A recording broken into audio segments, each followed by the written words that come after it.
would tell my parents, I'm going to go bless the children before I leave. And I'd wake up to him fondling me, and he'd be playing with himself. They'd have to be either really stupid and blind. It was obvious that this guy was a pedophile.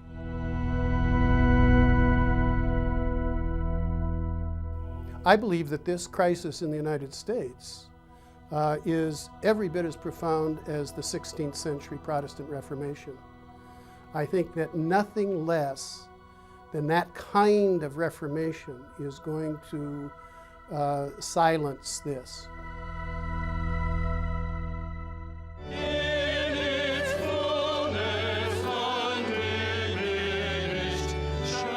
At his Boston Cathedral, America's most senior Catholic cleric, Cardinal Bernard Law, celebrates Mass, revealing the mystery of the Eucharist. This is the church in full pomp and holiness. Have been willing to speak out about the sexual perversion that's been going on in your church. Where are these priests of integrity? Why aren't they standing here supporting the survivors of sexual? But the congregation is thinning, and to see why, you only have to peer outside, where local priest Brother Carr is confronted with the pain and anger caused by the sins of the Catholic fathers. We're up in the air too. We're going, where is this coming from? Meaning, we pick up the newspaper and go, we didn't know this, we didn't know this. Well, why didn't you open your eyes, God damn it? Good question. Why didn't you open your eyes all these years? How can you say this wasn't the other way? You didn't know it wasn't going on. I don't believe Everybody that. knew I it don't was believe going that for a on. minute. We knew it was going on. How many parents went to the? You ask these people. How many of these parents went to the priest? They lived in the same house with the pedophiles, for goodness sakes alive. How can you say you want to keep it? Ignorance is no excuse. Go up to their bedrooms with kids. And lead us not into temptation, but deliver us from evil. Cardinal Law is in trouble that could land him in jail. But his real problem, and the Vatican's problem, is that there's a revolution underway. No more pray, pay, and obey. Well, I think that the laity are totally outraged. I think that that's where the church is going to be in serious trouble. And I don't think that they realize to this point how angry the Catholics in especially America are right now. I think that that is something that is only going to spread, and it is not something that is going to wear thin or wear off. Things may get quiet, but it is not going away. I think that this is just the beginning of a revolution. It's downright offensive to the Catholics that I know to think that these are the people that are in charge of us. Paula Ford is mad at Cardinal Law, and with good reason. The Cardinal recently suggested that her 6-year-old son, Gregory, could have somehow been responsible for his abuse by a priest. Gregory is much older now and a troubled young man. What did he do? That's what I would like to know. I know what he didn't do. And what he didn't do was to put the interests of children first. The Fords are suing Cardinal Law for knowingly allowing a pedophile priest near their son. In an unprecedented move, the Cardinal has now been forced to answer their questions before a judge. The Cardinal consistently claims the Clinton defence he doesn't recall, nor does he front the media, instead sending Archdiocese spokesman Father Christopher Coyne. And so at times it's fair to say that he couldn't recall what was done because he wasn't really part of the decision-making process that was being done by somebody else below him. If you understand anything, understand this.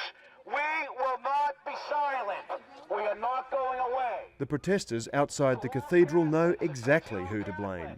We do not want any charlatans in the Boston Archdiocese of Massachusetts. Somebody has to be in charge. It's got to be the Cardinal. Somebody has to take responsibility. And clearly it's Cardinal Law. Clearly the Cardinal has known for many, many years. Since he came here in 1984, he's been receiving reports of various priests molesting children. And he made a decision early on that the way he was going to handle it was to try to keep everything covered up. All their lives, Fil Saviјano and Susan Renahan held tightly the dark secrets of their abuse. Now they're helping others go public with a new survivors network for those abused by priests, or SNAP.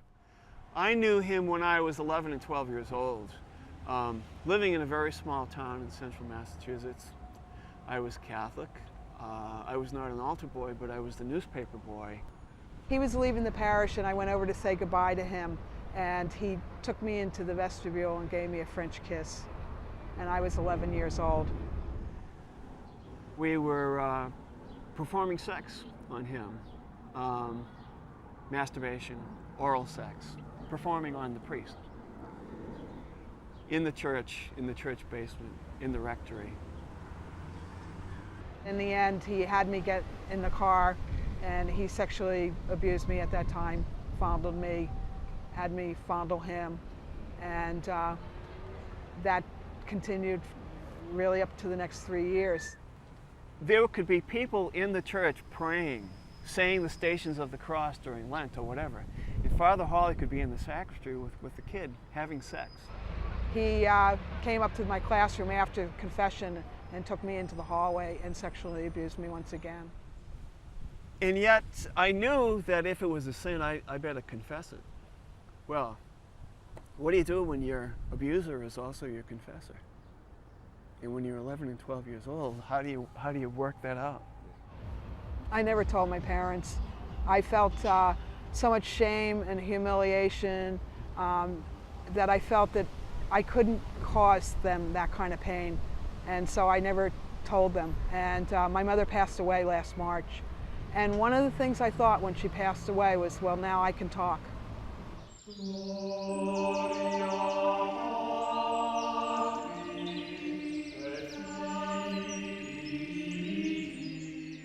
I have a very unique feeling coming back here now.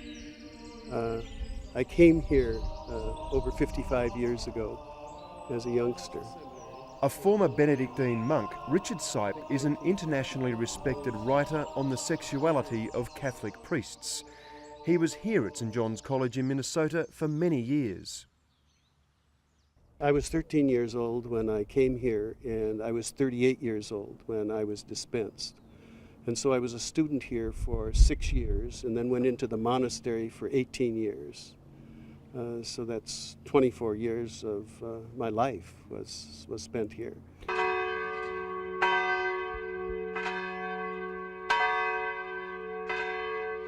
But this is not a nostalgic visit by an old boy to his alma mater.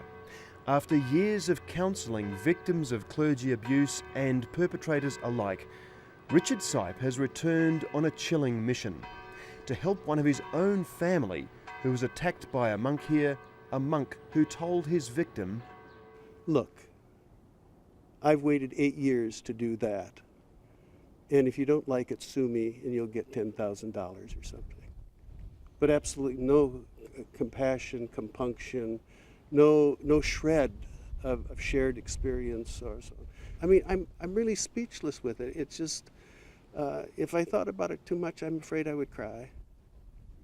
The sexual activity is passed from the top down, and it's passed on. It's given permission for by people who are high to others who are in training, who then abuse others. There's no question there's a structure to it that is so ominous and so contradictory. It's so opposite the beauty and the warmth and all that one lifts one spiritually. And it is the dark side, it is the underbelly. A few kilometres down the road from St. John's College is the tiny Midwestern town of St. Cloud, Minnesota. Inside the local church, a town meeting has been called to vent the public's views on the systematic abuse and cover-ups back up the road at St. John's. They'll throw us out of here. We were not allowed into the meeting, but it didn't stop the anger coming to us. For harboring more, they've talked about it already, about possibly that being a home base for pedophiles from around the country. It's alleged between 13 and 18 monks at St. John's are guilty of sex offences. Like we've already got 18 of them sitting out there that have never been brought to justice, have never been prosecuted, have never done a day in jail, and now they want to bring more? I tell you. Could you get copies and send it to them? The problem throughout America, and in fact the world, is that until now the Catholic Church has kept law enforcement for the crime of abusing minors at bay by thinking priestly sins could be redeemed by treatment and reassignment, a wall of canon law. What needs to happen? They need to take these places apart brick by brick and rebuild them and quit making the hierarchy of this church royalty. They're not royalty. They're not above the law. They should be available to civil law just like any of us. Isn't that what they're trying to address though? No! This is just a bunch of big schmoozing. That's all this is. Mary Oakley is not alone. Well, they've got to start being accountable, not harboring these priests out at St. John's. That isn't where they get them in jail. Yep, they're not doing enough? They're not putting them in jail. This Kenny, he's got to put these people got to go to jail. I think that Bishop Џон Kini is the man taking the heat. I would encourage anybody where they feel that there has been an abuse of a minor, that they go directly to the police. Right. I don't think they should come to the diocese anymore, because obviously, number one, the trust level isn't there, and number two, an independent investigation needs to happen. Ironically, this bishop led a 1993 ad hoc committee directed to give recommendations on how the church should handle the molestation problem. But many of his fellow bishops simply refused to implement the new rules. I am very saddened, and I'm very angry that some of my brothers sat at the meeting and seemed to agree with everything we were recommending and went home and did not put it into practice. That's very disturbing to me. That were the bishops? Those were the bishops. I was told that Rome can't figure out why the American bishops can't control the courts and the press better. Good Lord. That came from the Vatican? That came from the Vatican, from a person relatively high up in the Vatican. By the way, it had worked this way for a long time. It worked a long time in Ireland this way. Yes, absolutely. You know, controlling the press and the courts. And it has worked in the United States very much this way until Boston. Boston has cracked the secret system. That's what's shaken the foundation of everything.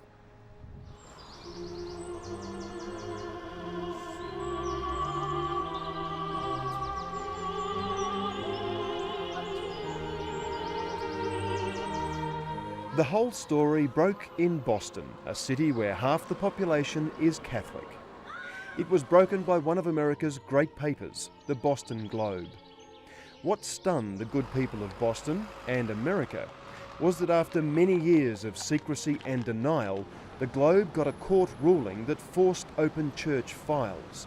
Thousands of documents revealing how the most senior church officials knowingly moved pedophile priests around the country and secretly paid off their victims. People might think, from what they've seen, that there's something in the water here in Boston that causes different behavior. And we think that the difference here, between here and the rest of the country, is that so much documentation has come out here. The Globe's assistant managing editor, Walter Robinson, leads the investigative team that shone the spotlight where no one else had dared.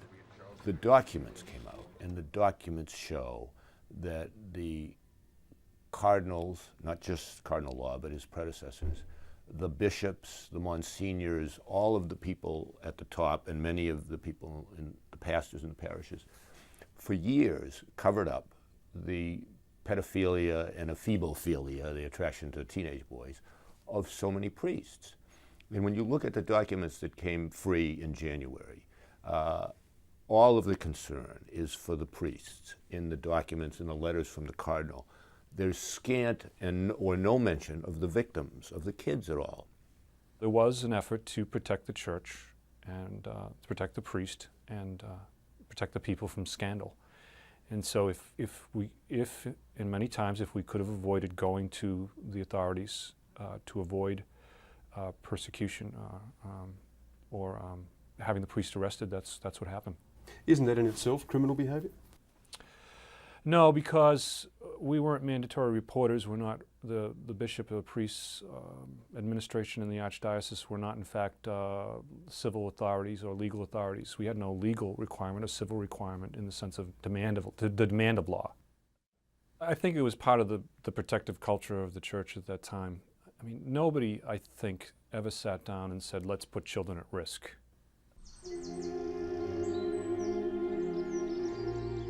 It's a mess. The church is short of priests and short of money, and it's being asked to hand over both in startling amounts. Since January, the Boston Archdiocese alone has been forced to give police the names of almost 100 priests. Money is suddenly very short because the very conservative old money Bostonians are putting their money where their feelings are, somewhere else.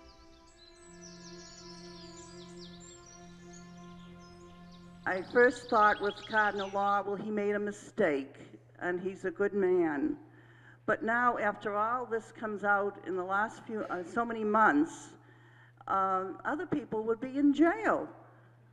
Really the graces. Boston is a pretty conservative town, and it's very, very rare that people in this community stand up and challenge the leadership, and certainly in the church. The church is a very powerful institution here. But people have been so sickened by these deplorable actions and by the cover-up that it has gotten them up out of their chairs, out of the pews, and the people in the pews are now saying that we have to change the system.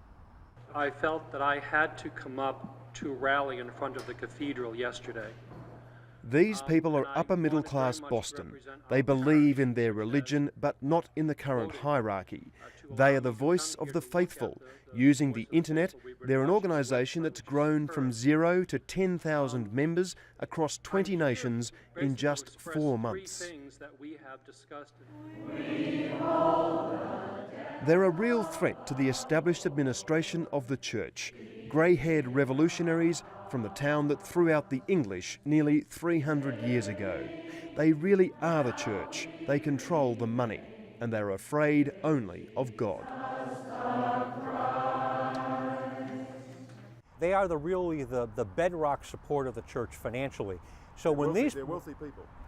Many of them are wealthy people, but they're all really relatively affluent middle-class people, and they're voting with their pocketbooks as well as with their votes. And the reason that they're here is to express their voice verbally, but then they'll also back it up with their checkbooks.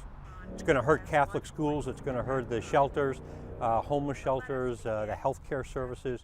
In the name of the Father, and the Son, and the Holy Spirit. Amen. Why would they cut off funds to the needy? Because despite assurances to the contrary, these people believe the money could be used by the church hierarchy to get themselves out of trouble. These people aren't exceptions. The church has already reneged on payments they had agreed to pay to victims like Patrick and Anthony, here in conference with their lawyer, Mitchell Garabedian. Oh yeah, the church is doing everything they can legally. They're not knocking on my door saying we made a mistake and we're morally and we're sorry we hurt your clients emotionally and spiritually. They're fighting this as though they were a big oil company or a big gas company or a major corporation, I should say. These priests get away with the dirtiest of deeds. Along with scores of others, Patrick and Anthony were molested by a notorious priest, Father John Gagan, now behind bars. It's a depressingly familiar story and spans decades.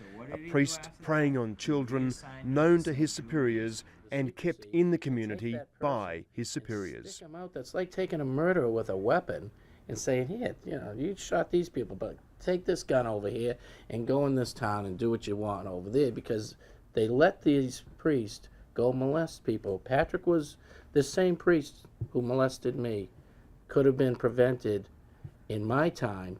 He went on through other parishes, 4 or 5 more parishes, to victimize Patrick and not hundreds, but 100 other people. They let these pedophiles use their robe from 30 to 50 years to go around molesting children. And they didn't know about it? You know what I mean?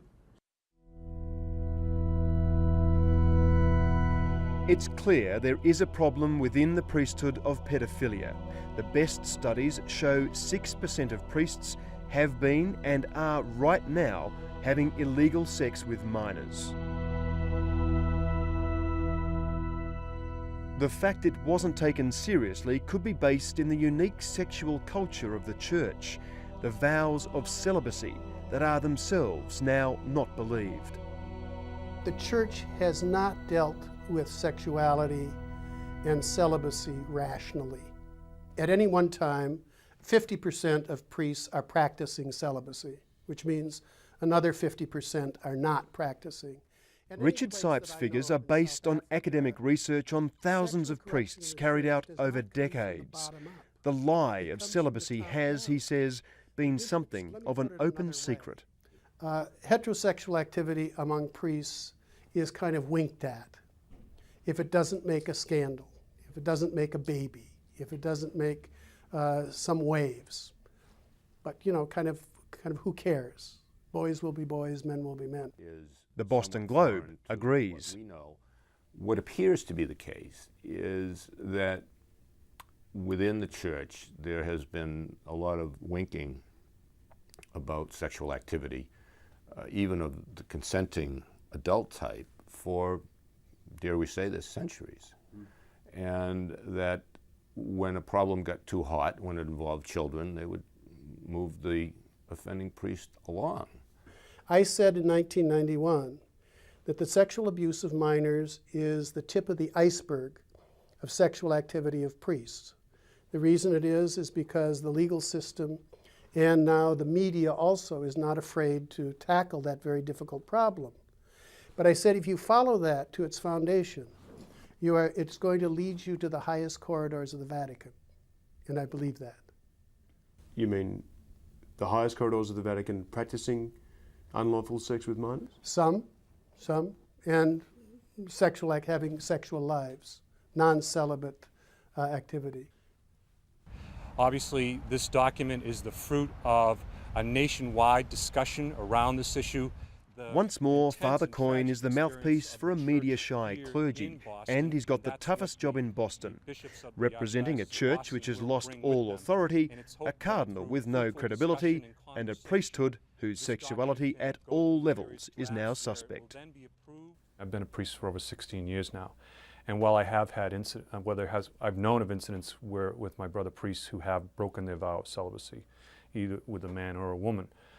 For the most part, the vast majority of priests with whom I live and work every day are committed to their celibacy and live it.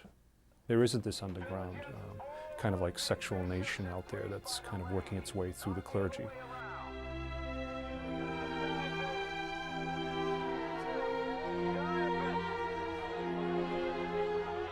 The anger is such that this crisis is moving out of the church's control and into the hands of lawyers and the police.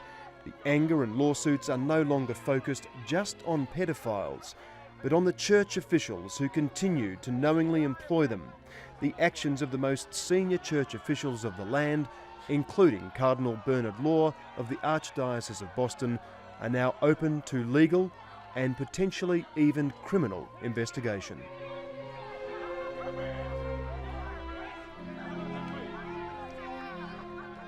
My hunch would be, from what's coming out around the country, is that some prosecutor somewhere is going to indict a bishop or a cardinal pretty soon. I think that's bound to happen. There's enough anger among the Catholic laity. Much of the reaction you get from people, they're much angrier at Cardinal Law than they are even at the offending priests. They say, well, the priests were sick, they couldn't control their impulses. Well, what about the man who was in charge of them, who was supposed to protect our children? It's unclear as to what the cardinal did know and when he knew it, if anything. And that's why we're going through this long legal process like now, because some would say that he knew a lot more at the very beginning than he actually in fact does. Well, documents now emerging would indicate that's the case. There are documents that point to possibility of his knowing certain things, but then again, it's a question of, did he see the document? Did he even bother reading it when he was signing it? Something like that. That again, it's Sorry, speculation. did he read it when he signed it? I mean, that's a fairly big leap. Well, is that possible? I don't know, but I would just offer no, I don't want. I would offer this. What sometimes? What do you think? I would just say it's a matter of ongoing litigation, and it's. He knows and must know that the vast majority of the laity in his own archdiocese would like him to go. Many people are withholding their contributions and say that they won't give again until he does go. One does get the sense by talking to people around him that he would probably like to go, but the Vatican does not obviously want to be seen as responding to public whims or public sentiment.